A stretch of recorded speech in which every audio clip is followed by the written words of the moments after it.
Have you ever been eating something so delicious that you never want it to end? So scrumptious that it's like you've died and gone to heaven? Well, what if in the middle of that meal, someone came up to you, took your precious food away, and said in order to have more of that tasty delight, you must first eat a small portion of dog poo? Welcome to the horrible world of water levels. I've always hated water levels, and if you didn't follow the poo analogy, it's because they're like putting a terrible pause on what could be an awesome game. They are slow, plodding, and mainly used to give the impression of variety.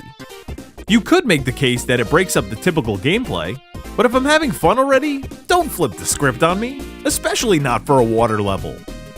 I'm sure many people's first experience with the water level is in Super Mario Bros., and these levels suck. Stupid little bloopers swimming so fast that you can barely make it around them because you swim so slow. But if you think about it, there are only 3 areas with water in the whole game. It's a tacked on mechanic, and that's the problem, when there aren't enough of these levels in the game to justify having one at all. It feels like an afterthought, and one that controls poorly for that matter.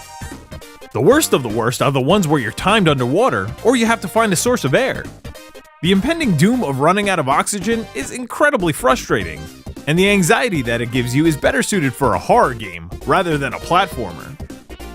Sometimes a game will give you a choice between continuing on the land or going through the water. But who in their right mind would ever choose the water route? Hell, even the Cheep Cheeps from the Mario games are doing their best to jump out of that godforsaken liquid abyss.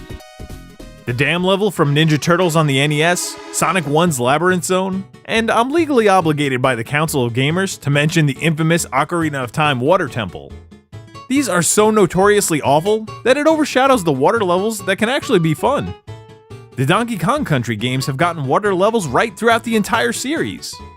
Rayman Legends and Origins make the water levels feel fluid and as though you're gliding through the water rather than a sinking stone.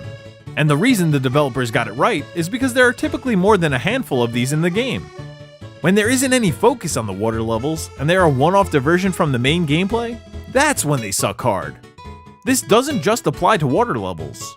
Things like forced stealth missions, escort missions, or flat out changing up your player character mid-game all have a bad rap too. And that's because they do exactly what water levels are guilty of: slowing the game down, introducing a mediocre gameplay mechanic, and being there to artificially inflate the playtime. Developers, please stop adding all these extra mechanics and focus on a few good ones to give us the best game you possibly can. Because after eating all that poo, I'm sick to my stomach.